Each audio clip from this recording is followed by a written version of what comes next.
I didn't take it personal. He can say what he want to say. The world knows that I'm Debo for a reason, because I'm the guy pulling up on everyone and wanting to make the biggest, best fights happen. So the duck talk is for somebody else, not for me. He wants to, be realistic in these negotiations. Then we can do that fight now, or we can do that fight next. It makes no difference to me. As the perfect dance partner, the perfect opponent, the perfect adversary for anybody, your favorite fighter or your favorite fighter's favorite fighter. We're ready. It's Devin Haney versus everybody. Devin Haney fired back at Keyshawn Davis following the recent call-out, making it clear that he is far from impressed. Haney dismissed Davis as unproven, arguing that he has not yet faced anyone truly significant in the sport, and insisted that the challenge does not concern him as he remains focused on bigger fights and higher-level competition. He really ain't fought nobody, so... So is he annoying you more than... Nah, he don't know you. He don't know me. Nah. Where's he talking? On Twitter? All over. Yeah. Maybe, I don't know if he's on Twitter. Maybe YouTube. He be on YouTube. Okay. Yeah. Do you watch this stuff to motivate you? No, I don't be paying him no mind. No? I don't be paying him. But do people send you stuff to you see what this guy said? No, nobody sends me his. If I go on YouTube, maybe I'll see it, but people don't send me his. Roy Jones Jr. believes a fight between Keyshawn Davis and Devin Haney would feel like a blockbuster event and generate massive excitement among boxing fans. Haney just came off a much-needed, dominating performance against Brian Norman. The low-hanging fruit in the headline was, can he take the punch? He showed that he can take the punch, but he also delivered a punch. So now he's back in the driver's seat and can make whatever decision he wants. What do you think about that fight if it's 1 or 2 fights away? Kind of tough fight right now because Devin Haney is right back at the top of his game.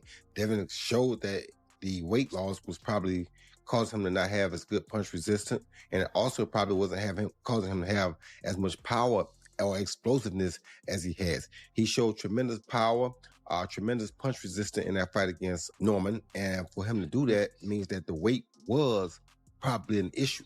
Now, if Keyshawn comes up, or if they even do a catch weight, a 143, 144, it's going to be a very interesting fight because I think Devin has more tools and more IQ right now, but Keyshawn... With both fighters bringing confidence, skill, and an intensifying rivalry into the ring, Roy Jones Jr. believes the matchup between Keyshawn Davis and Devin Haney could deliver non-stop drama, elite-level boxing, and the kind of atmosphere capable of captivating the entire sport. Gotta have that intangibleness about him, where he can be a different guy when it's time to be a different guy.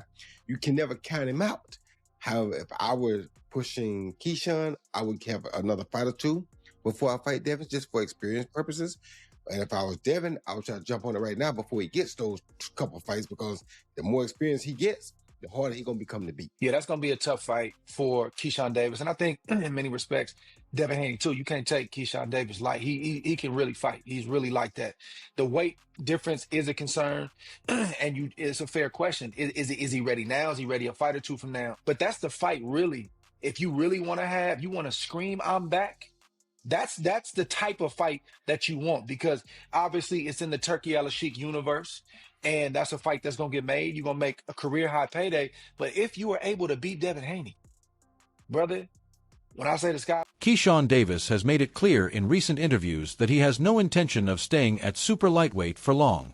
With the welterweight division viewed as his ultimate destination, Davis sees 147 pounds as the stage for the biggest fights and defining moments of his career. I'm going to go to 147, and I'm going to become a 147 champion. Okay. And then I'm going to defend it against somebody at 147. Devin Haney?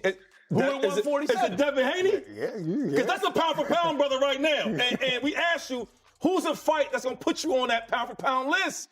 Devin Haney's at 147, right? And he got a belt. Now he is, yeah. And you say you want to 147? I mean, what we doing? What we talking about? Names. We talking about January 31st. I'm a look great, God willing, and in the future, we going big. Keyshawn Davis believes Devin Haney has been downplaying his potential because he knows Davis has the ability to beat him in the ring. Davis suggested that Haney is intentionally avoiding giving him credit as a legitimate threat. I don't want to say you scared of me, because fighters aren't really scared of fighters, but you're ducking me? Like, what is it about? You don't think fighters are scared of fighters? And I DM Bill. He say he's willing to do that. I think we can give Bill. Yeah, you let us handle that. Yeah. So I would be very surprised if y'all do that. David. Say it again. I said, we're going to try and lock this date in. Murder going to talk to you after this. But I'm going to call Bill tomorrow, and we're going to see whether, I don't know if he's still on the West Coast or not, but hopefully it can be face-to-face. But if not, we'll definitely get him on Zoom. But I think he'll show up. And this way it don't have to be no back and forth. He said, she said, we'll both have y'all on the show, and then we can know, he could tell us what was in it. While Devin Haney fired back by insisting that he has never ducked or avoided any fighter throughout his career, he made it clear that he is willing to face anyone who earns the opportunity. One thing no one can say about you is that you duck anybody. You're clearly willing to fight the best. How do you feel like, I know just personally we all experience in our lives. If someone says something about us and we feel like, well, they have a point of view that may be valid or invalid, but if someone says something about us and we feel like they're just lying on us, that's a different feeling. When he said ducky, what category of criticism did that fall in your own mind?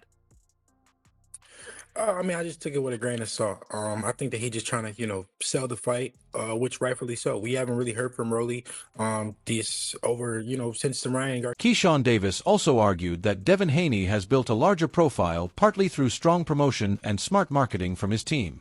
Davis suggested that much of Haney's reputation has been driven by hype, claiming that his accomplishments against elite opponents do not fully match the level of attention and praise he receives. I believe maybe the entire boxing public was making Devin into something a lot bigger than he is. I mean, Devin was doing that.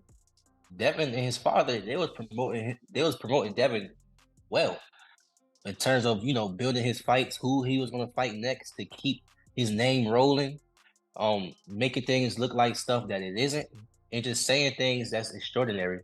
They was doing a great job promoting Devin. And he was fighting and he was winning. So they was doing everything they could to make him out into the fighter he is today. And hats off to that too. Us as fighters nowadays, we got to promote our own selves. So they was doing what they was supposed to do, Keyshawn Davis has continued evolving into a more complete fighter, showing major improvements in power, discipline, and composure. His stoppage victory over Jermaine Ortiz was especially impressive because Ortiz had previously gone the distance with elite fighters such as Vasily Lomachenko and Teofimo Lopez. Keyshawn Davis returned to the ring, stopping Jermaine Ortiz, something that Teofimo Lopez, Lomachenko couldn't do against Jermaine Ortiz. Heck, they had tough battles with Ortiz. Keyshawn relatively was in control and made this look easy. All right, let's talk about the first half of this fight. It was a very awkward and ugly fight as Jermaine Ortiz was moving all around, kind of jittery.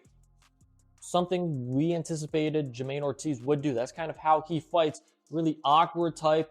Keyshawn Davis was like, all right, cool. The jab was phenomenal for Keyshawn. Yes, the power punches through like the first half of the fight were even. The jab was way in favor of Keyshawn Davis. That's how he was able to keep Jermaine Ortiz at range. So when Ortiz tried to come in quickly, Keyshawn wasn't having any of it. Then the second half of the fight, really rounds 8 through 12, Jermaine Ortiz realized, I can't keep doing that. I'm going to have to just stand right in front of him and kind of box and try and land some shots, because Ortiz did land some shots on Keyshawn, nothing of note. Kenny Ellis, trainer of Gervonta Davis, shared his thoughts on a potential showdown between Keyshawn Davis and Devin Haney, making it clear that while he respects Keyshawn's talent, he feels the timing may not be right just yet. According to Ellis, the issue is not whether Davis has the skill to compete at the highest level, but whether he has enough experience against elite opposition. He pointed out that Haney has already spent years fighting world champions, headlining major events, and going through difficult championship rounds under intense pressure. Ellis believes that kind of experience becomes a major factor in elite-level boxing, especially in high-stakes fights where composure and ring IQ can determine the outcome.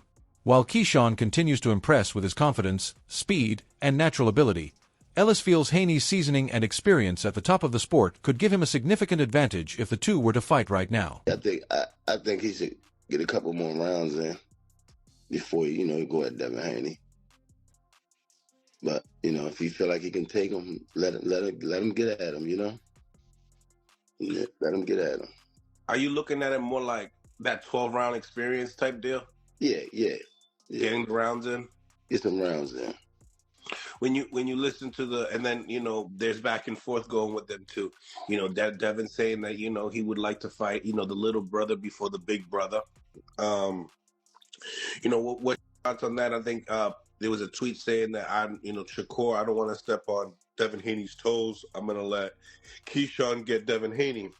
I mean, you know, a lot of people had lots to say about it. They're saying that, listen, they're breaking down the rankings with two to three different people, you know, friends type of deal, taking each other's work. I mean, Keyshawn wanted a TO. Now, you know, Shakur got TO. But now, because I took that work, I want you to go get Devin Haney. He's saying Devin Haney might be a little bit too big for him. I mean, what's your thoughts on Keyshawn's call out and all this talk? Let him give him what he wants. Let him go at Devin. Some boxing fans have questioned whether Keyshawn Davis is truly ready to face Devin Haney, with critics suggesting he may be building hype around the matchup without fully committing to it. Davis has responded to those doubts by explaining that any major fight must make sense for his career at the right time. He believes timing, preparation, and long-term goals are all important factors before stepping into a high-profile showdown. While some observers view that mindset as a way to protect his position and maintain leverage in negotiations, others see it as smart career management from a young fighter still developing at the elite level. Supporters argue that Davis is showing maturity by focusing on the right opportunities instead of rushing into major fights purely for attention. His confidence, combined with a measured approach to his progression, suggests he fully intends to compete against the best fighters in boxing when the circumstances are right.